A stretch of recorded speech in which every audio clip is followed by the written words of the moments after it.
आचार्य श्री गुरुवर कुंद कुंद महाराज की, आचार्य श्री गुरुवर विद्यासागर महाराज की, सागर जी महाराज की, मुनि संघ की।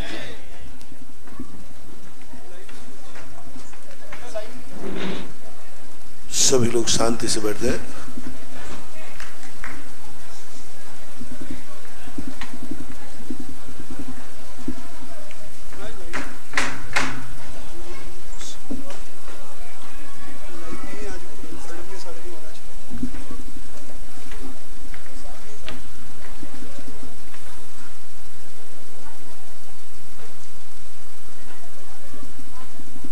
जीवन कहीं ना कहीं से ऐसी स्थितियों में उलझ जाता है कि वह सच्चा मार्ग खोजना भी चाहे तो वह खोज नहीं पाता। प्रारंभ में उसको कई बार ऐसे निमित्त मिल जाते हैं, अधिकरण मिल जाते हैं कि वो उनसे छुटकारा पाने की सोचता भी है, लेकिन निमित्त उसे छुटकारा नहीं देने देते, क्योंकि इतनी समस्याएं बन जाती है। पहली बात तो वो स्वयं इतना अज्ञानी रहता है कि वह अपने आप को समझने का प्रयास भी नहीं करता, कर ही नहीं सकता, शक्ति ही नहीं है। पशुओं में जन्म जाता है तो अपने को पशु मानने लग जाता है,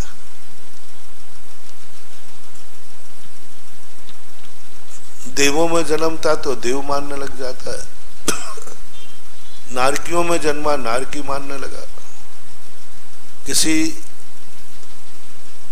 के घर में जन्म जाए जन्म से उसे वही मानना पड़ता है जहां वो जन्मा है। और धीरे धीरे जो बड़ा होता है, जिनके बीच में जन्मता है, वे लोग उसे इतना सम्मोहित कर लेते हैं कि वह उनके कहे अनुसार ही जिंदगी को ढाल देता है, कुछ अपनी तरफ से नहीं सोच पाता। मान लीजिए कोई मांसाहारी के यहां जन्म गया और उसको इतना सम्मोहित कर देते हैं वो पूरे परिवार के लोग, इतना प्रभावित कर लेते हैं कि उसे नहीं रुचिकर हो तो सम्मोहन में आकर के वो परिवार वाले जो कराते हैं वह करने लग जाता है। मांस खिलाते हैं, खाने लग जाता है, मिथ्यात्व की तरफ ले जाते हैं, जाने लग जाता है, कुछ नहीं सोचता। वो इतना सम्मोहित हो गया कि नहीं, जिन्होंने मेरा जन्म दिया है ये मेरा कभी अहित नहीं कर सकते। एक ऐसा सम्मोहन है ये मेरा कभी अहित नहीं कर सकते। जिस कुल में मेरा जन्म हुआ मेरा अहित नहीं हो सकता। जिस देश में मेरा जन्म हुआ यह देश मेरे लिए बुरा नहीं हो सकता। अपन को जितना देश भारत प्यारा है, दूसरे देशवासियों को भी अपना देश प्यारा है। हर व्यक्ति को अपना देश प्यारा है। वो उससे बाहर की कल्पना ही नहीं करता। वो कहता है ये देश मेरा है और यह देश में जो कुछ भी है सब मेरे हित के लिए है। जैसे कोई सैनिक अपना मरता है ना, तो सब लोग उसे राष्ट्रीय ध्वज में लपेट कर सैल्यूट करते, नमस्कार करते। ऐसा ही जिस दुश्मन के सैनिक को हमने मारा है उसको वहां का राजा भी नमस्कार कर रहा है। वहां के तिरंगे में उसको लपेट दिया गया, सारा राष्ट्र उसके लिए। वो कहता है ये मेरे लिए मर रहा है। हम कहते हैं कि दुश्मन के सैनिक को मैंने मार दिया और दुश्मन कहता है मेरा एक सुरक्षा कर्मी मर गया। हर देश कोई एक दूसरे के लिए दुश्मन है, अपने अपने देश के लिए तो वो सैनिक है, रक्षक है। अपने अपने देश के लिए तो वो बहुत वफादार है, एक दूसरे के लिए दुश्मन है। जैन दर्शन कहता है इससे सिद्ध है कि दुश्मनी पर सापेक्ष है दुश्मनी आत्मा का स्वभाव नहीं है। एक दूसरे को दुश्मन मान रहे हैं, लेकिन देश की तरफ से पूछा, बोले नहीं, मेरा तो एक सुरक्षा कर्मी था, राष्ट्र के झंडे झुका दिए गए, राष्ट्र में शोक हो गया, चारों तरफ मातम छा गया, मेरा एक सैनिक मर गया, शहीद हो गया। और दूसरा देश खुशी मना रहा है कि मैंने दुश्मन को मार गिराया। मैंने पेपरों में पढ़ा कि जब अपने देश का सैनिक मरता है तो लिखते हैं एक सैनिक शहीद हो गया, और दूसरे देश को मार के आते वहां के सैनिक को मार डाला। भारत कभी नहीं लिखेगा कि पाकिस्तान का सैनिक शहीद हो गया, वो तो यही लिखेगा कि मार डाला। पाकिस्तान भी यही लिखेगा, अपने सैनिक को शहीद लिखेगा और भारत के सैनिक को मार डाला। ये जो सारी भ्रम की लीलाएं हैं, इसमें हम इतने गाफिल हो जाते हैं कि हमें अपने देश के अलावा सारी दुनिया दुश्मन दिखने लग जाती है। इतनी पराई दिखने लग जाती है, इतनी पराई दिखने लग जाती है कि उसके मरने पर भी हम खुशी मना लेते हैं। इतनी पराई दिखने लग जाती है कि वहां कुछ भी होता जाए हमारे लिए कोई फर्क नहीं पड़ता।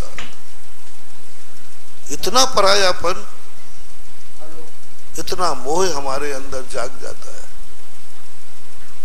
हमें कोई विकल्प ही नहीं आता। मुझे कभी कल्पना नहीं आती, आप लोग भी को लिए, कि सारा का सारे हर राष्ट्र का विकास हो। हम लोगों को तो आती है, विश्व का कल्याण हो। और तुम लोगों से पूछा जाए कि भाई कल्याण किसका हो, तो तुम कहोगे भारत का कल्याण हो, भारत का कल्याण। कोई महान आदमी कहते हैं कि नहीं, विश्व का कल्याण हो। एक बताते कि कोई एक तुम्हारे पिक्चर चली थी एक पहले, एक उसमें बहुत अच्छी शिक्षा दी गई, गदर। उसमें बताया गया कि पाकिस्तान में एक यहाँ के व्यक्ति को पकड़ लिया, वहां के लोगों ने कहा कि तुम्हें हम जिंदा छोड़ देंगे, तुम बोलो भारत जिंदाबाद, नहीं पाकिस्तान जिंदाबाद। हमारे भारतीय व्यक्ति ने कहा पाकिस्तान जिंदाबाद। अब उन्होंने कहा बोलो भारत मुर्दाबाद।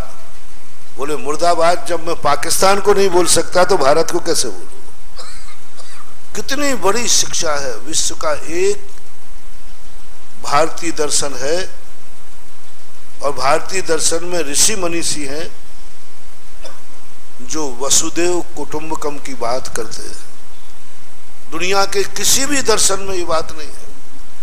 हर दर्शनकार ने यही लिखा, हमारे दर्शन को मानने वाला हमारा कुटुंबी, बाकी सब द्रोही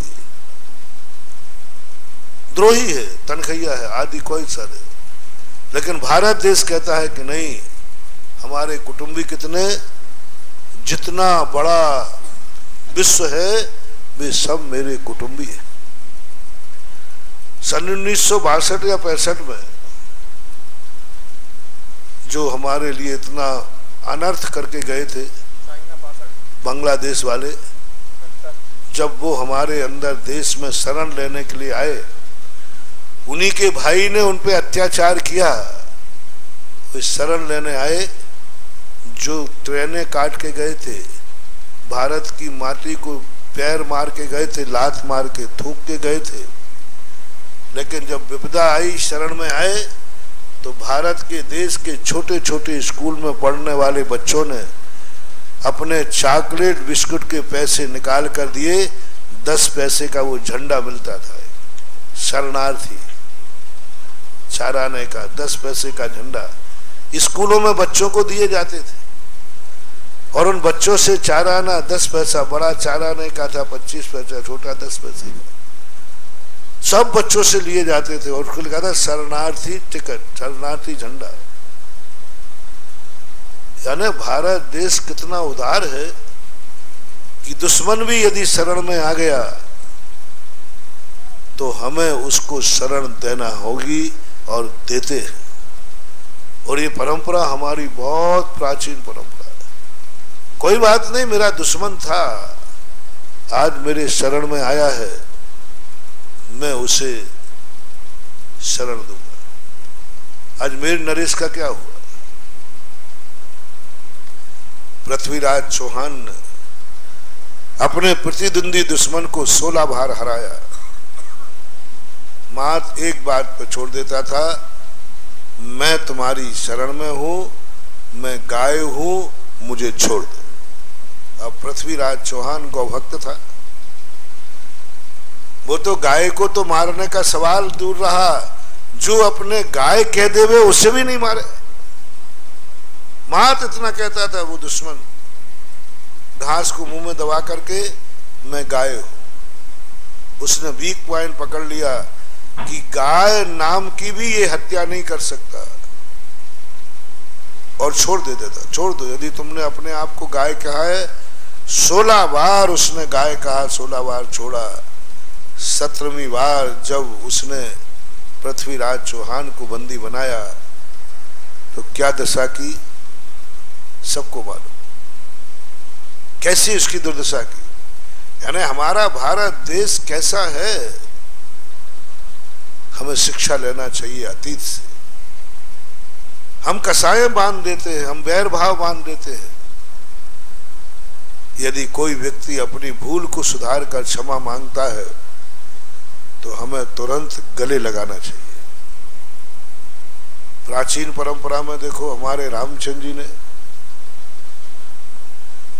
दुश्मन का भाई, इतना डेंजर केस, इतनी डेंजर दशा थी उस समय।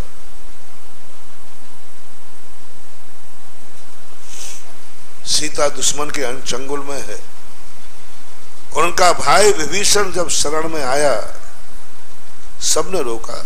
लक्ष्मण ने भी कहा, भैया दुश्मन का भाई है, इसको शरण देकर कहीं घात कर दिया तो। रामचंद्र जी कहते हैं, दुश्मन के हाथ से मर जाना श्रेष्ठ है, लेकिन शरण में आए हुए को लौटाना श्रेष्ठ नहीं है। क्या करेगा? यदि वो धोखा देने आया है तो प्राणी तो लेगा, और क्या करेगा। लेकिन जब वो मुंह से बोल रहा है कि मैं राम की शरण में आया हूं, तो लक्ष्मण, मैं शरण में आए जाने वाले को लौटा नहीं सकता, क्योंकि कहा गया है इस प्रसंग में कि रामचंद्र जी के वाच थे, जो अपने शरण में आए हुए की उपेक्षा कर देता है, उसके 10 जन्म का किया हुआ पुण्य उसी क्षण नष्ट हो जाता है। जैसे ही वो पीठ करता है, जैसे अपन ने कह दिया, जा मैं तुझे शरण नहीं देता हूं, और शरण में आया है वो, उसी दिन हमारा 10 जन्म का पुण्य क्षय को प्राप्त हो जाता है। इसलिए अपने भारतीय दर्शन में दरवाजे पर आए हुए व्यक्ति को खाली हाथ नहीं लौटाते। हाँ, खाली हाथ, चाहे भिखारी भी क्यों ना हो, कुछ ना कुछ उसको देते हैं, चाहे भली दुरुपयोग करता हो, क्योंकि शरण में बोल तो रहा है ना कि मैं तुम्हारी शरण में हूं, बस इतना ही काफी है। 10 भव का पुण्य क्षय हो जाएगा। लक्ष्मण मेरा मरने से पुण्य क्षय नहीं होगा, मारेगा और क्या करेगा। भैया यदि उसने छल कपट करके मार डाला तो आप भी मरोगे, मैं भी मरूंगी, और सीता बेचारी असहाय हो जाएगी। उन्होंने कहा, सब कुछ कर सकता हूं, मैं मर सकता हूं, सब कुछ हो जाए, लेकिन मैं शरणागत को वापस नहीं करूंगा। भली रावण का सगा भाई था, कल तक रावण के पक्ष में युद्ध लड़ रहा था, युद्ध के बीच में आया है विभीषण, युद्ध लड़ रहा था, लेकिन जब रामचंद्र जी के कैसे सिद्धांत थे, थोड़ा भी डर नहीं लगा, थोड़ा भी ये नहीं लगा कि क्या पता ये राक्षस कुलीन है, क्या पता दुष्ट का भाई है, रावण की चाल हो ये तो। उनका होगी, कुछ नहीं, मरूंगा और क्या होगा, और शरण में बुला लिया, शरण में रख लिया।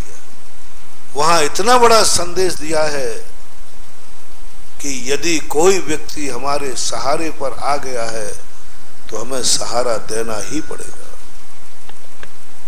यदि उसने सहारा मांगा है तो हमें सहारा देना है। यदि उसको हमारी जरूरत है और उसने एहसास किया है तो हमें उस जरूरत की पूर्ति करना है। और जरूरत की पूर्ति के लिए हमें कितना भी कष्ट उठाना पड़े, ये हमारे देश की संस्कृति और संस्कार थे। लेकिन लोग धीरे धीरे इतने स्वार्थी होते जा रहे हैं कि वे अपने देश के अलावा किसी भी देश के कल्याण की बात नहीं सोच सकते। उनको मन में भाव नहीं आता कि दूसरे देश में भी विकास हो। और जैन दर्शन तो कहता है कि प्राणी मात्र का कल्याण करो। जब तुम कीड़े मकोड़ों के तक पे दया करते हो तो अमेरिका वाले, पाकिस्तान वाले, रूस वाले आकर हैं तो मानव ही ना, मनुष्य हैं, उनके प्रति हमारा द्वेष भाव नहीं आना चाहिए। इतना द्वेष भाव का निषेध किया और हम लड़ते लड़ते कहां तक आ गए, भाई भाई से ही द्वेष करने लगे। घर घर में द्वेष हो गया। कहां धर्म था कि दुश्मन भी है तो उसको भी अपना कुटुंबी मानो, दुश्मन है तो कुटुंबी मानो। बोलो वसुदेव कुटुंबकम, सारी दुनिया मेरा कुटुंब है, मेरा परिवार है। ये हमारे धर्म शास्त्रों की ऋचाएं हैं, उपदेश है। और थोड़ा अपने आप की अब परीक्षा करो। कितनी परीक्षा करो, कितने नंबर ले पाओगे? कहां देश कह रहा है कि तुम्हारा सारा कुटुंब है, पृथ्वी, 3 लोग सब तुम्हारे साधर्मी हैं। उनको अपने जैसा देखो और आप अपने अंदर झांको थोड़ा। इतनी घृणा तुम्हारे लिए हो गई, भाई भाई से घृणा कर रहा है, भाई भाई का बुरा विचार रहा है, भाई भाई को भी शरण देने को तैयार नहीं है। हमने भारत में ऐसे लोग देखे जो पैसे को आग लगा सकते हैं। वो पैसे को पानी की तरह पापों में बहा सकते हैं, लेकिन भाई की सहायता नहीं कर सकते। भाई को नहीं दूंगा, 1 रुपया नहीं दूंगा, समर्थ है। इन लोगों को कभी बहुत बड़ा रिजल्ट खोल रहा हूं। जब जब तुम्हारे मन में ऐसा भाव आवे कि मैं सारे विश्व को अपना नहीं मान सकता, सारे विश्व के जीवों के मैं कल्याण की भावना नहीं कर सकता, समझ लेना चाहिए आपको अब 3 गतियां नहीं मिलना, मात्र नरक गति मिलेगी। और यदि तुम्हारे लिए कभी मन में ये भाव आ जाए, कभी द्वेष भाव भारतीय लोगों से और भारतीय में परिवार के लोगों से, तुम्हें भाई भाई को भी तुम्हें भाई नहीं सुहा रहा है, उसके प्रति भी तुम्हारा द्वेष भाव आ गया, भाई भाई को मानने को तैयार नहीं हो, सावधान, अब तुम्हारा जन्म भारत में नहीं होगा, निश्चित मानना। जिस कर्म ने तुम्हें एक घर में जन्म दिया, एक कुटुंब में जन्म दिया, उनमें यदि आपकी बुराई हो गई है, बहुत बड़ा, बहुत सरल बता रहा हूं कि तुम कहां गए हो वो बता देता हूं। तुम्हारा यदि घर में एक निर्णय करो कि कर्म ने जब मुझे एक घर में पैदा किया है तो कहीं हम लोगों में आपसी में कोई द्वेष भाव तो नहीं है, कहीं झगड़ा तो नहीं है, भाई भाई हो चाहे माता बेटा पुत्र हो, यदि है निश्चित रूप से तुम्हारी 2 गति है। एक गति वह है जो सीधे नरक है, और दूसरे मनुष्य बने तो तुम भारत के मनुष्य नहीं बनोगे, ऐसे देश के मनुष्य बनोगे जहां पर यूजन थ्रू, जहां पर बेटा जन्म लेने के बाद, बड़ा होने के बाद बाप को बेटे से मतलब नहीं, बेटे को बाप से मतलब। ऐसे देश है दुनिया में, इनको पशु देश कहला जाता है। पशुओं में होता ना, एक पशु अपने माँ बाप से जन्म लेता है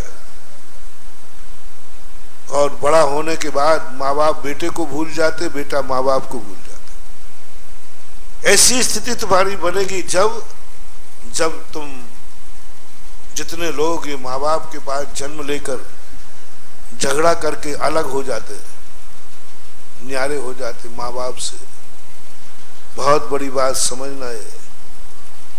जन्मदाता से अलग होने का भाव आना, तुम्हारी पशु पर्याय में जन्म लेना, आपका निमंत्रण चालू हो गया। पशु पर्याय में जाना, क्योंकि तुमने माता पिता से अलग होने का भाव किया। माता पिता से तुमने जन्म ले लिया, पालन करवा लिया, बड़े हो गए, शादी विवाह करवा लिया, अब बड़े होने का भाव आया। जन्म लेते ही अलग हो जाते तो कोई ज्यादा खतरा नहीं था, ज्यादा खतरा नहीं था। थोड़े बड़े होने के बाद अलग हो जाते, कोई खतरा नहीं था। तुम तो सारे जितने तुम्हारे काम थे सब करवा लिए। जन्म तुमने ले लिया, आपने अपनी गंदगी साफ करा ली, कपड़े धुलवा लिए, खर्चा करा लिया, पढ़ाई करा ली, शादी भी करा ली। इसके बाद ज्यादा मेरा बहुत करुणा दया करके कह रहा हूं, जिनको अलग होना हो वे जिस दिन से होश आवे उसी दिन से माँ बाप से अलग हो जाए। पढ़ाई करने के पहले अलग हो जाए, 8 वर्ष के पहले अलग हो जाए,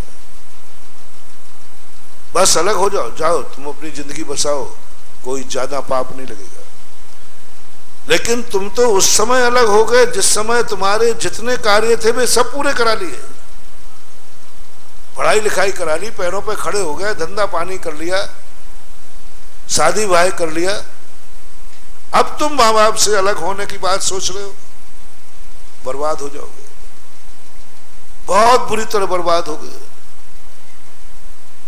क्योंकि माँ बाप के पास तुमने सब कुछ, इतने स्वार्थी, इतने ठगिया, तुमने माँ बाप जनक जन्म देने वाले को ठग लिया।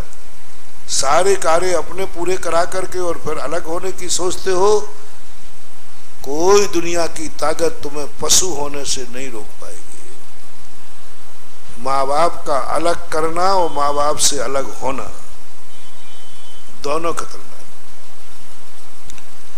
तुम अलग होने का भाव भी कर रहे हो। कर्म कहता है अपना स्वार्थ पूरा करा करके माँ बाप को भूल जाना, ये तो पशुओं का काम है। पशु करता है ऐसा, अपने पशु माँ बाप के यहाँ जन्म लेता, बाप को तो शुरू से भूल जाता है। पशु बाप को तो जानता ही नहीं है, पहचानता ही नहीं, उसे पता ही नहीं कि मेरा बाप कौन है। माँ का पता है, तो जब तक उसको दूध पीना है तब तक माँ के पीछे जाएगा, उसके बाद माँ को भूल जाता है। तो तुम्हारे लोग पूछते हैं कि जितने लोग माँ बाप से अलग होकर के मरे हैं उनको स्वर्गीय में लिखना चाहिए, लिखना चाहिए ये मर करके पशु होगा। पशु हुआ है क्योंकि उसने अपनी जिंदगी में ऐसा कार्य किया, और यदि नहीं हुए तो तुम पशु पर्याय से आए हो। जो माँ बाप से अलग होते हैं वे पशु पर्याय से आए हैं या पशु पर्याय में जाएंगे। अब तुम्हारा काम तुम जानो। तुम समझते हो कि ये नीतियां इसलिए है कि हम माँ बाप की सेवा करें, माँ बाप का बुढ़ापा संभालें। आप लोग सोचते हैं कि ये माँ बाप के पक्ष में बोला जा रहा है। नहीं महानुभाव, माँ बाप की सेवा कराने के लिए नहीं बोला गया हमारे दर्शन में। तुम आज मनुष्य बने हो, कल त्रियंचों में जन्म न ले लिया जाए, इसलिए कहा जा रहा है कि माँ बाप से अलग मत हो, बिल्कुल मत अलग हो। माँ बाप के खातिर नहीं, उनकी सेवा के खातिर नहीं। तुम क्या करोगे, उनको दुख लिखा है तो वे तो दुख भोगेंगे, लेकिन तुम अपने खातिर कि मैं नहीं मरूंगा। मेरे गुरु ने कहा है माँ बाप से जो अलग होता है या तो वो पशु पर्याय से आया है, पशु में जाएगा, मैं अलग नहीं होऊंगा, जो भी है माँ बाप के पास रहूंगा। और जो माँ बाप बेटे को अलग कर दे में वे भी पशु बनेंगे, क्योंकि माँ, पशु की माँ बेटे के बड़े होते ही भूल जाती है कि ये मेरा बेटा है। माँ को भी याद नहीं रहता, माँ भी नहीं समझती। यदि उसी गाय का बछड़ा बड़ा हो जाए तो उसको ज्ञान में नहीं आता कि ये मेरा बेटा है, भूल गया। ऐसे ही माँ बाप भूल गए कि मेरा कोई बेटा है, उसको अलग कर दिया, वे माँ बाप भी पशु बने गए। नियम है, इसलिए कम से कम अपनी जिंदगी में एक नियम बनाओ कि जिनके साथ हमें कर्म ने सौंपा है, जिनके साथ मुझे कर्म ने जन्म दिया है, हम इनसे कभी अलग नहीं होंगे, कभी अलग नहीं होंगे। कर्म ने जब मुझे सौंपा है कि माँ बाप सौंपे, भाई बंधु सौंपे, ये तो मेरे हाथ में नहीं थे, कर्म ने दिए। और कर्म को यदि तुमने इतना खुश कर लिया तो एक दिन जाकर तुम चक्रवर्ती के परिवार में पैदा होगे, क्योंकि तुम्हें लड़ने की आदत नहीं है। चक्रवर्ती के यहां बेटा कौन बनेगा? जो चक्रवर्ती से, जिसने भव भवांतरों में कभी अलग नहीं हुए। एक व्यक्ति ने कहा, बोले महाराज जी, महिलाओं ने प्रश्न किया कि सौधर्मेंद्र की सची बनने का तरीका क्या है, और चक्रवर्ती की रानी बनूं तो कैसे बनूं, इसके लिए कौन सा उपाय करे? मैंने कहा सबसे बड़ी चीज है कि यदि तुम्हारे पति की दूसरी शादी हो जाए तो तुम्हें कैसा लगेगा? तुम उसे बहन मानोगी कि सौतन मानोगी? अब मेरे प्रश्न तो उल्टे सीधे होते ही, जवाब भी उल्टे। हमने ये नहीं कहा कि तुम माला फेरना, धर्म ध्यान करना, अनेक कारणों में से मैंने एक कारण खोजा, आगम विरुद्ध नहीं है, कि यदि तुम्हारे पति की शादी दूसरी हो जाए तो वो दूसरी पत्नी जो तुम्हारे पति की बन के आई, उसे बहन के रूप में, तुम अपनी बहन के रूप में स्वीकार करोगी या सौतन के रूप में?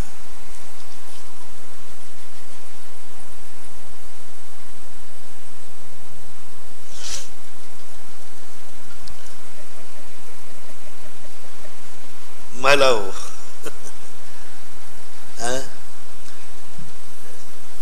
99% कह दो, 99% तो सौतन ही मानेंगे, अच्छा नहीं लगेगा, बहन रूप स्वीकार नहीं कर पाएंगे। तुम कभी चक्रवर्ती की रानी, कभी राजा की रानी, कभी इंद्र की रानी, कभी देवी बनने में भी तुम्हें संदेह है। तुम्हारा देवी बनना भी संदेह है। अब तो तुम्हें देवी एक ही शक्ति बना सकती है, या तो व्रत ले लो, प्रतिमा ले लो, नियम ले लो तो बन जाओगे। दूसरा तरीका बता रहा हूं, सबसे तरीका अच्छा है, यदि तुम ये नहीं कर सकते हो कि महाराज मैं तो बहन नहीं मानूंगी, मैं तो दुश्मन मानूंगी, मेरी सौतन है वो, मैं तो उससे कभी अच्छा नहीं कहूंगी, तो फिर एक नियम ले लो कि प्रतिमा धारण कर लो, आरिका बन जाओ, नियम व्रत करो, देव दर्शन का नियम ले लो, रात्रि में भोजन नहीं करूंगी, अभक्ष नहीं खाऊंगी, एक नियम भी तुम्हारा लेकर के चलो, शायद तुम्हें देवी पर्याय बन जाए। यदि तुम नियम नहीं ले सकते हो तो फिर तुम कभी भी राजा की रानी, इंद्र की इंद्राणी, चक्रवर्ती की रानी नहीं बनोगे। क्यों? कारण क्या? आगम में लिखा है कि इतनी रानियां होकर के भी, चक्रवर्ती की 96,000 रानियां होकर के भी, वे सब एक दूसरे को बहन मानती थी। वो छोटी रानी बड़ी रानी के पैर छूती थी, सुबह उठ करके, सुबह उठकर के पैर छूती थी,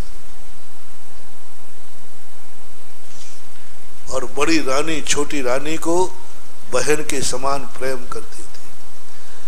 जो 96,000 रानियां जन्म जन्मांतर में पूरे 6 खंड में से छांट करके लाया गया, जिन्होंने 10-10 भवों में वे नारियां, जो कितने भी नारी घर में रही हो, कभी लड़ी नहीं है, जिसका कभी सासू से लड़ाई नहीं हुई,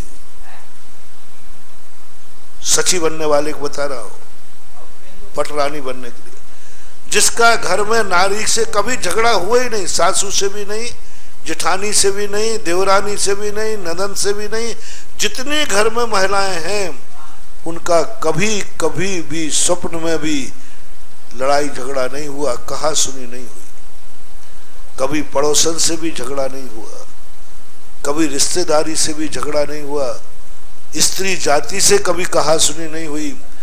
ऐसी नारी मरती है तो वो इंद्राणी बनने का अधिकार नहीं होती है, क्योंकि वहां तो हजारों लाखों इंद्राणियां रहना है। यदि वहां तुम सौतन मान के रहोगे तो वो चक्रवर्ती और इंद्र की तो हालत खराब हो जाएगी, हालत खराब हो जाएगी। 96,000 और नंदा सुनंदा की बात जब सासू है, कभी आज तक कभी ना तो सासू लड़ी है कभी ना बहू लड़ी, जन्मांतरों से ऐसी रानियों को छान करके राजा की रानी बना दे। तुम तो और तो सोचो, तुम तो अपनी सासू से लड़ती हो। चलो तुम पति के साथ 2 रानियां हो तो लड़ाई होवे तो ठीक है, तुम तो जेठानी देवरानी में लड़ती हो।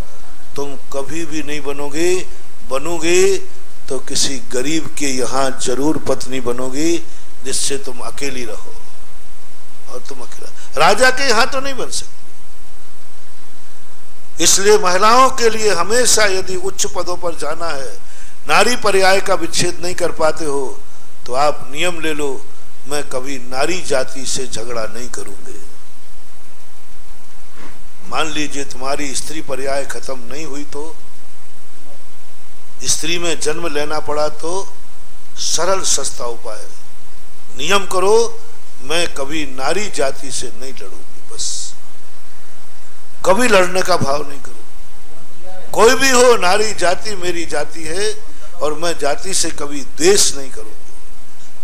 गाली आ भी जाए, झगड़ा करने का भाव आ जाए, नहीं, नारी जाति है। जो नारी जाति से प्रेम करेगी नारी, वो चक्रवर्ती की रानी और सौधर्म इंद्र की इंद्राणी आदि पदों को प्राप्त हो जाती है, क्योंकि उसका इतना हृदय विशाल है कि संसार के सारे जगत की नारियों से लड़ना छोड़ दिया, सारे जगत की नारियों से लड़ना छोड़ दिया। बात करो तुम अपने घर से, शुरुआत करो हम अपने घर से। हर नारी आज एक नियम लेवे कि एक छत के नीचे वाली नारी कभी नारी से लड़ेगी नहीं। अब मैंने सब व्रत सब खत्म कर दिए। महाराज जी व्रत हमसे बनेंगे नहीं, नियम बनेंगे नहीं, प्रतिमा बनेगी नहीं, ये सब चीजें नहीं बनेगी। एक सरल नियम, एक छत के नीचे रहने वाली नारी कभी नारी से लड़ेगी नहीं, राग द्वेष नहीं करेगी, झगड़ा नहीं करेगी, कहा सुनी नहीं करेगी। बोलो, यदि ये कार्य हो गया तो अगले भाव में स्वर्ग जब मिलेगा तो मिलेगा, इसी भाव में वो घर स्वर्ग हो जाएगा। नारी जाति से, पुरुष जाति से लड़ना होगा, अपनी नारी जाति से द्वेष नहीं करना। सबसे ज्यादा नारी जाति से द्वेष करती है तो नारी करती है। नारी क्यों पिटती है, नारी के साथ अत्याचार क्यों होते हैं? मैंने एक बार नारी के ऊपर पूरा प्रवचन दिया था, उसमें सबसे बड़ा दोष नारी का है। जब किसी के यहां 2 बच्चियां पैदा हो जाएं तो सबसे ज्यादा द्वेष करती है नारी, सासू। ससुर नहीं करता, पति फिर भी सहन कर ले, लेकिन सासू सहन नहीं करती। उसको तो खुशी होना चाहिए। पुरुष बहुत चालाक है, चालाक नहीं, बहुत होशियार है।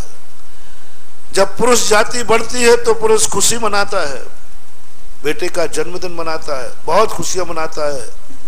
लेकिन नारी का जन्म होता है तब नारी अपनी जाति की बढ़ते पर खुशी नहीं मनाती। मैं नारियों से पूछ रहा हूं, बुरा मत मानना, और मान जाओ तो मेरा क्या ले जाओगे? आपके यहाँ एक बेटा है, एक बिटिया है, और आपके पास एक चॉकलेट है, दोनों रो रहे हैं पूरी चॉकलेट के लिए, आधी आधी के लिए नहीं। तुमने पहले कहा बेटा आधी आधी कर दूं, नहीं आधी नहीं पूरी लूंगा, वो भी पूरी कर रही है। माताओं बताओ पहले तुम किसके पक्ष में जाओगे?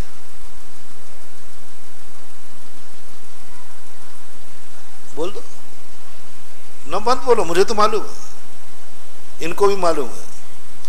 इसलिए ये डरते नहीं है कि नारी जाति कभी एक हो नहीं सकती, तो उस पर अत्याचार कभी रुक नहीं सकते। और इनको मालूम है, इसलिए वो तुम्हें गालियां देते, तुम्हारा शोषण करते, क्योंकि नारी घर में एक हो ही नहीं सकती। और जिस घर की नारी एक हो जाए, इन जोरियों के गुलाम की औकात, ये देरी पर ऐसे पैर पड़ के आएंगे जैसे मंदिर के आते हैं। माँ भी एक हो गई, सारी नारी जाति एक हो जाए, पुरुष की मजाल नहीं है कि वो आंख भी उठा ले। बोलो तुम्हारा निर्णय किसके पक्ष में जाएगा? दोनों में से एक को चॉकलेट देना है, दोनों जिद पे अड़े हैं।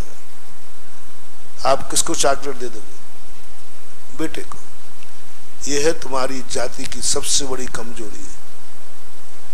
ये जाति, ये जो संस्कार तुम्हारे अंदर है, यह तुम्हारी जाति की दुश्मन है। यहां तक कि बिटिया होगी तो रोगी उसको एक थप्पड़ मार, चुप रहे, पराए घर का माल है। अरे तुम कौन सी इस घर की हो? तुम भी तो पराए घर से आई हो। लेकिन 99% नारी वो चॉकलेट बेटे को देगी, बिटिया को समझाएगी भी नहीं, एक थप्पड़ और मार देगी। क्योंकि मैंने देखा है, जितनी नारियां बेटों के जन्मदिन पर मेरे से आशीर्वाद लेने आती हैं, उतनी नारियां माताएं बिटिया का जन्म लेने को नहीं आती हैं। पुरुषों की अभी बात नहीं है, तुम्हारी अभी बता रहा हूं। मेरे पास कोई ना कोई शास्त्र, गिफ्ट, पेंसिल लेके आते हैं। 90% महिलाएं बच्चों के जन्मदिन पर कुछ ना कुछ करने का भाव करते हैं, बिटिया के जन्मदिन पर बहुत कम।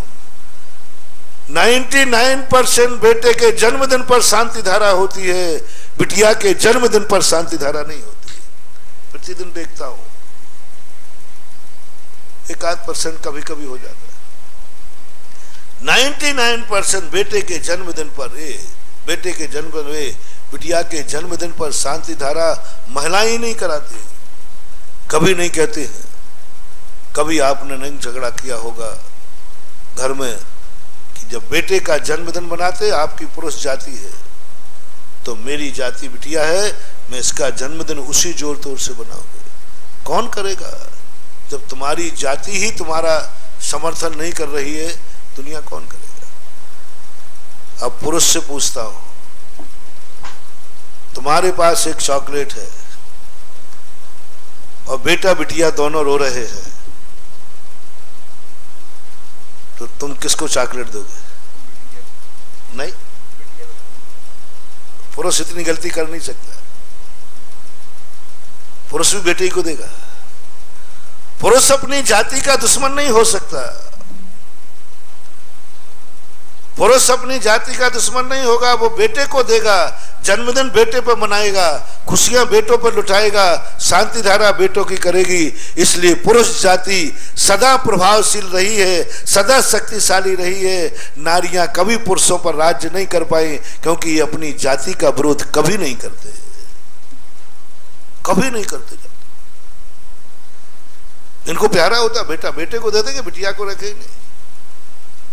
पुरुष बेटे की तरफ आकर्षित होगा और तुम बिटिया की तरफ द्वेष करोगे, ये तुम्हारी जिंदगी के विनाश का कारण है। इसलिए मेरा आपसे कहना है, पहला नियम आप लोग करें, अपनी जाति से द्वेष ना करें। महिलाओं से मेरा बहुत अच्छी तरह से कहना है, जाति का बहुत बड़ा प्रभाव पड़ता है। अभी मैं मुनियों पे भी घटा लूंगा, चिंता नहीं करना। अभी तुमसे छोटे पे घटा रहा हूं। बस एक नियम पालना है, मैं नारी हूं, मैं अपनी जाति से कभी भी द्वेष नहीं करूंगी। मैं अपनी जाति वाले से मर जाऊंगी, लेकिन कभी भी उसको मारने का भाव नहीं करोगे। वो मेरा कितना भी गलत बुझा विचार है, मैं स्त्री जाति का बुरा नहीं विचारूंगी। इंद्राणी बनने का रास्ता बता रहा हूं। आप लोगों से मेरा कहना है, आप राजा बनना चाहते, कौन बनते हैं राजा? अनेक कारणों में एक कारण बता रहा हूं, दान देते हैं वे राजा बनते हैं, परोपकार करते वो राजा बनते हैं। राजा कौन बनता है? राजा बनने की साधना क्या? राजा को सारे देश की प्रजा को बेटे के समान मानना है। चाणक्य ने लिखा, सोमदेव ने लिखा, राजा वही सच्चा है जो प्रजा को, अपने प्रजा को पुत्रवत पालन करता है, पुत्रवत पालन करता है। इतना प्रेम और वात्सल्य जिसमें होता है। कौन बनेगा राजा? तुम भी एक नियम ले लो कम से कम, मैं पुरुष जाति से कभी द्वेष नहीं करूंगा। चलो इतना ना कर पाओ तो शुरुआत करो। एक छत के नीचे रहने वाले लोग जिनके साथ मेरे कर्मों ने जन्म दिया है, उस पुरुष जाति से मैं कभी झगड़ा नहीं करूंगा। राजा बनने का रास्ता, चक्रवर्ती बनने का रास्ता, इंद्र बनने का रास्ता, बहुत बड़ा नेता बनने का रास्ता, जो कुछ भी तुम्हें बनना हो, शासक बनने का रास्ता, बस साधना करो इसी भाव से। एक छत में नीचे वाले, मैं कभी अपने भाई से नहीं लड़ूंगा, मैं अपने माता पिता से नहीं लड़ूंगा, क्योंकि हमारा जन्म सबका एक छत के नीचे आया है, एक छत के नीचे लड़ा है।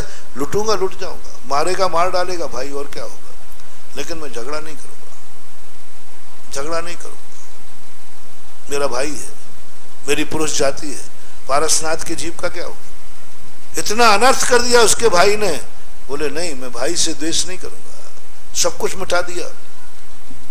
गजब का पारसनाथ का सबसे बड़ा मूल्यवान प्रसंग है जो किसी तीर्थंकर की जिंदगी में घटित नहीं हुआ। उसके पहले पारसनाथ का कोई अता पता नहीं था। उसी दिन से जब भाई ने सब कुछ मिटा डाला, सब बर्बाद कर दिया भाई ने, क्या बचने दिया? मेरे कहने में लज्जा आती है, शर्म आती है। कभी पार्श्वनाथ पुराण पढ़ना, 10 भाव पहले देखना, उसके भाई ने पारसनाथ की जिंदगी किस प्रकार तहस नहस की, सब कुछ मिटा डाला। लेकिन पारसनाथ का जीव कहता नहीं, मैं अपने भाई से द्वेष नहीं रखूंगा, मैं अपने भाई को लाल आंख नहीं दिखाऊंगा। उसने तो बर्बाद कर दिया, बोले वो जाने, मैं तो नहीं करूंगा। 12 मन की सिला पटक दी भाई ने, तो भी पारसनाथ ने भाई से द्वेष नहीं किया। गजब, अत्याचार पे अत्याचार, अत्याचार पे अत्याचार, सारी संपत्ति छीन ली, सब कुछ चारित्र छीन लिया, सब कुछ। 12 मन की सिला पटक दी। पारसनाथ कहता है, लोगों ने कहा देख तेरा भाई दुष्ट है, बोले नहीं, दुष्ट शब्द मत करो, मेरा भाई है बस। वहां से शुरू होता है जगन्नाथ बनने की बीज। वहां से शुरू होता है कि तू सारे जगत का नाथ बनने की योग्यता रखता है। तेरे मन में ये गुण है कि दुश्मन को भी तू गले लगा लेगा, दुश्मन को गले लगा लेगा जिसने सर्वनाश किया, फिर भी कह रहा है नहीं मेरा भाई है, अब तू तीर्थंकर बनने लायक है। क्योंकि तीर्थंकर वही हैं जो शत्रु और मित्र के ऊपर बराबर भाव करते हैं। शुरुआत हो गई, अभी तीर्थंकर प्रक्रिया बंद नहीं हुआ, लेकिन शुरुआत हो गई, ये तीर्थंकर बनने लायक है। अब आप अपनी अपनी परीक्षा कर लो, तुम्हारा किसके प्रति राग द्वेष भाव है? सगे भाई से, सगे माँ बाप से? पशु बनोगे रे मर करके। एक कुटुंब में एक छत के नीचे रहने वाले लड़ते हो, राग द्वेष करते हो। यदि संयम ग्रहण नहीं किया तो पशु बनना पड़ेगा, संयम ग्रहण कर लिया तो बच जाओगे। इसी प्रकार इसको बढ़ाते जाओ, फिर पड़ोस पे चले जाना, पड़ोस से देश पे चले जाना। देश पे चले जाना। इसी प्रकार से सब धर्म कार्य में लगाना, साधर्मी विसंवाद। साधर्मी से हम मुनियों को भी कहा गया, मुनि मुनि से द्वेष ना करे। मुनि मुनि से, भ्रष्ट मुनियों की बात नहीं कर रहा हूं, शीतलाचारी मुनि की बात नहीं कर रहा हूं। यदि सच्चे मुनि हैं और कोई मुनि अहंकार में आकर मुनि को स्वीकार नहीं करता है तो कुंद कुंद भगवान ने उसे अनंत संसारी मिथ्या दृष्टि कहा है। भ्रष्ट है, शीतलाचारी है, वो मुनि ही नहीं है, उसकी बात नहीं कर रहा हूं। जो निर्दोष चर्या पालन कर रहे हैं, बढ़िया आचरण पालन कर रहे हैं, रत्नत्रय पालन कर रहे हैं, फिर भी वह द्वेष करता है, वो मुनि पद पर रह करके भी अनंत संसारी है। अपनी जाति अपना एक सा गुण है, तुम्हारे जैसा वो भी चर्या पालन कर रहा है, हमारा भाई है, हमारा भाई है। और हम उसके लिए, विष्णु कुमार मुनिराज ने क्या नहीं किया। वे 700 मुनिराज शीतलाचारी नहीं थे, भ्रष्ट नहीं थे, महान उपसर को जीतने वाले थे। विष्णु कुमार ने कहा उनके लिए मैं मुनि पद भी छोड़ना पड़े छोड़ दूंगा, उनके लिए मुझे चतुर्मास छोड़ना पड़े छोड़ दूंगा, उनके लिए केवल ज्ञान छोड़ना पड़े छोड़ दूंगा, सारे नियम तोड़ दूंगा, क्योंकि वो मेरे साधर्मी हैं, मेरे समान ही गुण वाले। मुनियों के लिए अब सोचो क्या पड़ी थी विष्णु कुमार मुनिराज के, वो कौन थे, क्या थे, वो जानते तक नहीं थे विष्णु कुमार मुनिराज। और 700 मुनियों में कि वे कौन है, कहाँ है, किसके शिष्य है, बस इतना ही समझा कि वे सच्चे मुनि हैं, वे सच्चे मुनि हैं बस। यदि सच्चे मुनि नहीं होते तो ध्रुव तारा नहीं हिलता, खोटे मुनियों से ध्रुव तारा नहीं हिलता है। यानी इतने सच्चापन उन 700 मुनियों में कि जो तारा कभी हिलने वाला नहीं वो भी कांप गया। तारा हिलना क्या बता रहा है कि ये खोटे मुनि के चोखे मुनि, चोखे मुनि, तारा हिल रहा है। और दूसरी बात, ऐसे महामुनिराजों ने क्षुल्लक आए हैं रात में चल करके, अवध ज्ञानी मुनिराज ने भेजा है। अवध ज्ञानी खोटे मुनि की रक्षा करने नहीं भेजते, और क्षुल्लक विद्याधर सिद्धियों के धारी ये भी खोटा का, खोटे मुनि के लिए कभी इतना प्रयास नहीं करते। बस विष्णु कुमार महाराज ने कहा जो मुनि इतने चोखे हैं कि ध्रुव तारा को भी हिल सकता है, उन मुनि के लिए मैं मुनि व्रत और चतुर्मास भी छोड़ सकता हूं। ये कहलाता है साधर्मी वात्सल्य। इसलिए पूज्यवर समंत्रभद्र महाराज ने विष्णु कुमार महाराज को कौन से अंग में उपदेश दिया, वात्सल्य अंग में। विष्णु कुमार कितना वात्सल्य, कितना वात्सल्य, कितना त्याग, मुनि पर छोड़ रहे, चतुर्मास छोड़ रहे एक सच्चे मुनि के लिए। तो साधु साधु आजकल तो क्या है, श्रावकों भी मुनियों में भी खोटे मुनि से पक्ष ले लेगा, चोखे को खोल देगा, क्योंकि वहां हमें माला नहीं मिलती, सम्मान नहीं मिलता।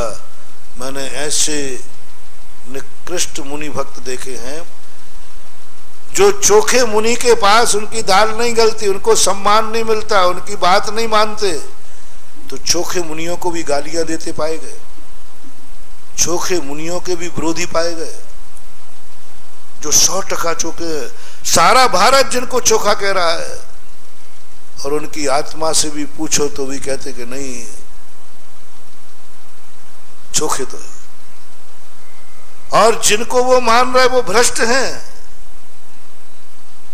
स्पष्ट दिख रहा है भ्रष्टता, फिर भी चूंकि उनको पक्ष मिलता है, उनका मंच माला माइक जिंदाबाद रहता है, तो खोटे मुनि का समर्थन करेंगे, चोखे का विरोध करेंगे। ये व्यक्ति मुनि भक्त नहीं कहलाते हैं। ये व्यक्ति कभी अपनी जिंदगी में ऐसे स्थान पर जन्म नहीं ले पाएंगे। ऐसे व्यक्तियों का जन्म छठे काल में होता है। चोखे गुरु को छोड़ रहे हैं, खोटों को मान रहे हैं। आपके मुनि भक्तों में ऐसे कई मुनि भक्त हैं, भाई इनमें कमी क्या है? कमी ये है कि ये मेरी बात नहीं मानते, मुझे सम्मान नहीं दिलाते।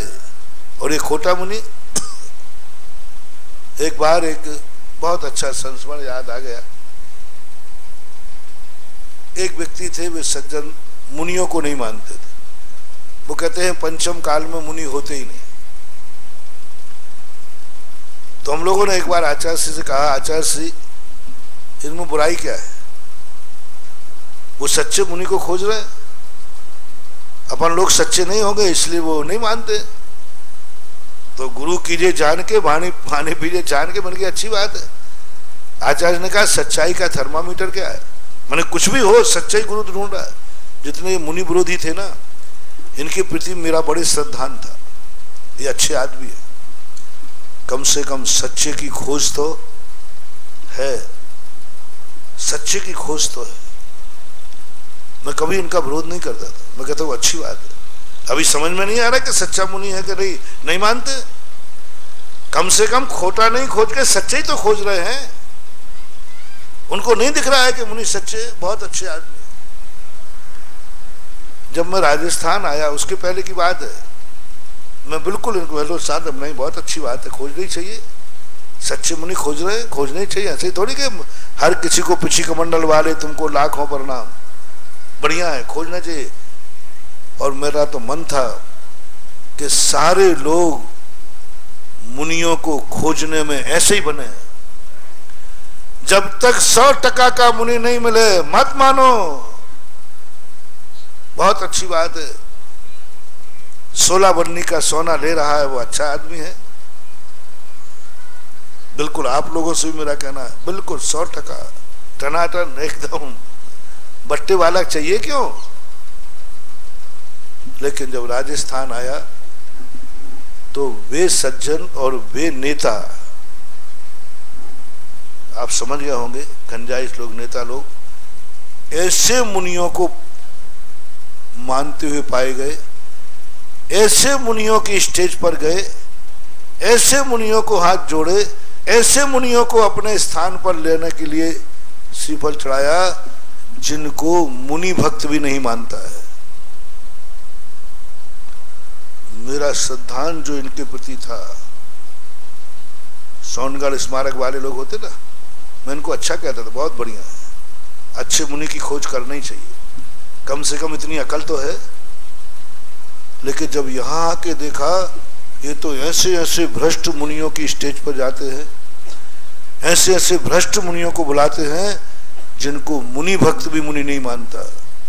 मैंने कहा ये क्या बात है, इनके पास क्या है? मुनिचर्या भी नहीं है, मुनिचर्या आदि भी नहीं है। अब मुझे बड़ी तकलीफ हो गई। मैंने कहा ये क्या हो गया। मैंने कहा इसका पता लगाऊंगा। मैंने 2 लोगों को तैयार किया कि भाई चुपचाप जाकर उनसे पूछ के आओ कि इन मुनि में तुमने क्या अच्छाई पाई, क्या अच्छाई पाई इन मुनि के अंदर, जो तुम इन मुनि के साथ स्टेज पे जाते हो, उनके पास जाते हो, उनको निमंत्रण देते हो, क्या अच्छाई पाई, क्या गुण पाया इनमें, इनमें तो बता दो कौन सा गुण है।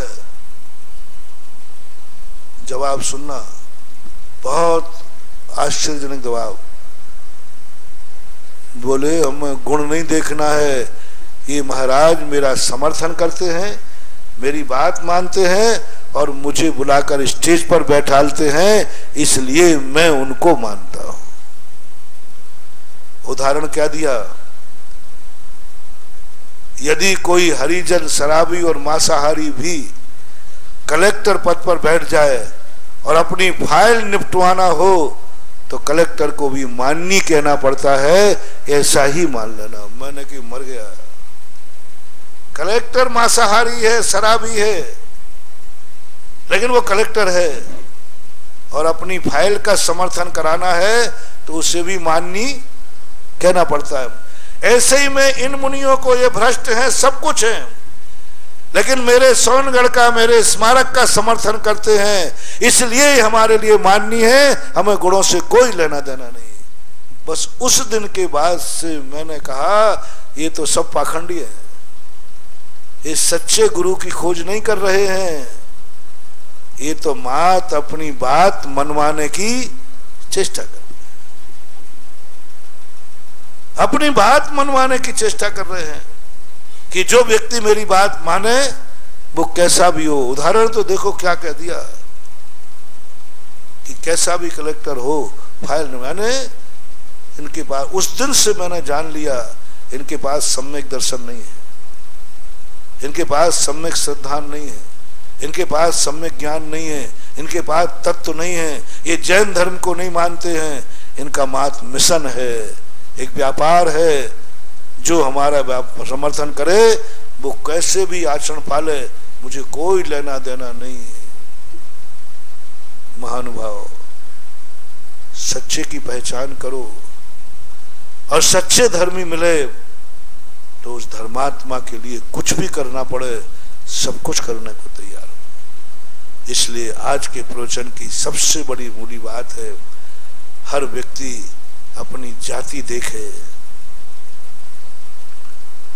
हर व्यक्ति अपना एक कुटुंब देखे, हर व्यक्ति अपनी सीमाओं को धीरे धीरे बढ़ा करके यहां तक पहुंच जाओ वसुदेव कुटुंबकम। अभी मैंने क्या कहा, एक छत के नीचे रहने वाले कभी एक दूसरे से लड़ेंगे नहीं, फिर एक गांव में रहने वाले हमारे गांव का है, फिर प्रांत में, फिर देश में और फिर मुल्क में, तीन लोक में जो भी प्राणी हैं सब मेरे कुटुंबी हैं। जिस दिन तुम्हें ऐसी अनुभूति आ जाए उसी दिन तुम तीर्थंकर बनने का बीज बो लिया, उसी दिन समझना तुम्हारे मन में यह अनुभूति आ गई कि तीन लोक के जितने चराचर जीव है सब मेरे जैसे मेरे भाई हैं। चींटी भी, पेड़ भी, पौधा भी, कुत्ता भी, बिल्ली भी, सब कुछ नहीं, जो जो जीव है वो मेरा भाई है। जो जो जीव है मैं उसका हित नहीं करूंगा, मैं उसका विनाश नहीं करूंगा, मैं उसका हित, क्योंकि वो जीव है। चींटी है, कौन है ये? बोले जीव है, बस मैं उसको नहीं कुछ लूंगा। कौन है ये? मच्छर है, बस इसको नहीं मारूंगा, क्यों? मेरी जाति का है। अब देखो मैंने जाति को कहां से बढ़ाया? एक घर से, फिर पुरुष से, पुरुष से प्राणी से, प्राणी से जीव से। समय सार यही कहता है सभी जीवों को एक दृष्टि से देख लो। मच्छर है, काट रहा है, नहीं मारूंगा क्योंकि मच्छर मेरी जाति का है। सांप है, नहीं मारूंगा, मेरी जाति का है, जीव है। सांप को नहीं मारोगे? नहीं मारूंगा क्योंकि जीव है। जो जो जीव हैं उनको मैं पैर से नहीं कुछ लूंगा, उनके प्राण नहीं लूंगा, उनका हित नहीं करूंगा, उनकी जिंदगी बर्बाद नहीं करूंगा, क्योंकि मैं जीव हूं और वो भी जीव है। साधु क्या कर रहा है? चींटियों को बचाता फिर रहा है। चींटी को बचाने से लाभ क्या है? क्या लाभ? अरे चींटी मर भी जाएगी तो क्या फर्क पड़ता है? नहीं, जिनवाणी कहती है यदि तुम्हें अरहंत बनना है, भगवान बनना है, तो चींटी को भी अपनी जाति का मानो। नहीं, मैं अपनी जाति को नहीं कुछ लूंगा, मैं अपनी जाति का विनाश नहीं करूंगा, वो एक घास का टुकड़े में भी क्यों ना हो। इसलिए साधु घास पर भी नहीं चलता। क्या बिगड़ता है घास पर चलने से? नहीं, वो मेरी जाति का है, वो मेरा जीव है, और मैं अपनी जाति का विनाश करूं? नहीं करूंगा, नहीं करूंगा। ऐसा तत्व चिंतन, ऐसा तत्व विचार यदि तुम्हारी जिंदगी में उठता जाए तो आप बहुत कुछ पा सकते हो। समय आपका हो गया। आज छोटी सी बातों को मैंने बहुत महत्वपूर्ण बना दिया। आपका नियम क्या हुआ? नारी, आज के बाद नारी जाति से देश। शुरुआत कहां से होना है? बोलो। एक छत के नीचे रहने वाली जो नारी है वो नारी आज से नारी से झगड़ा नहीं करेगी, एक छत के नीचे, जान गए ना? एक छत के नीचे कौन आएगा? सास बहू आएगी कि नहीं? देवरानी जेठानी आएगी कि नहीं? एक छत के नीचे रहते हैं, हम नहीं लड़ेंगे। पर धीरे से यदि ये साधना 6 महीने तुम कर लो तो फिर पड़ोसी से मत लड़ना। 6 महीने साधना कर लो तो मेरे नगर की जाति से मैं नहीं लड़ूंगा। करते करते जिंदगी के 50-100 साल जो जियो, तुम सीधे एक दिन सारे विश्व। और आपको क्या कहा? आपको बोलो ना, क्या कहा? शुरू करो। हम एक, कर्मों ने मुझे जिनके साथ में जन्म दिया है, कर्म ने मुझे जिसकी गोदी में डाला है, उस माँ बाप को हम जिंदगी में कभी छोड़ेंगे नहीं। कर्म ने जिसकी कुंडली मिलाई है, वामन से भूल हो सकती है लेकिन कर्म से भूल नहीं हो सकती। कर्म ने मेरी जिनकी कुंडली मिलाई है, उन माँ बाप से मैं अलग नहीं होऊंगा। कर्म ने जिन भाइयों का मेरा भाई बनाया है, उस भाई से झगड़ा नहीं करूंगा। एक छत के नीचे जो कर्म ने मुझे दिया है, हम देश भाव नहीं रखेंगे। ये साधना तुम शुरू करो। ये यदि तुम्हारी साधना हो गई, धीरे धीरे करके तुम राजा, महाराजा, चक्रवर्ती और एक दिन त्रिलोकी नाथ बन जाओगे। ये शुरुआत किया है। मैंने तुम्हारे घर में जो प्रेम चाहा है, इसलिए नहीं कि तुम दूसरे को परेशान मत करना। मैं तुम्हें कल राजा के रूप में देखना चाहता हूं, परसों महाराजा के रूप में देखना चाहता हूं, चक्रवर्ती देखना चाहता हूं, और एक दिन हमारा हर भक्त त्रिलोकी नाथ बने, ये देखना चाहता हूं। इसलिए तुम शुरुआत करो। ये शुरुआतें हैं। मात्र ऊपर से जो व्रत आदि नियम करते हैं, ये तो एक साधन है, एक तो एक सहायक है। सबसे बड़ी बात शुरुआत होना चाहिए। इसको बोलते हैं वात्सल्य अंग। ये मोह नहीं है, ये क्या है? वात्सल्य। मोह की परिभाषा तो मैंने बता दी। जाति से प्रेम होना मोह नहीं है। और बढ़ते बढ़ते जीव जाति पर पहुंच जाओगे, और जीव जाति से मोह राग करना, ये वात्सल्य अंग कहलाता है। महावीर भगवान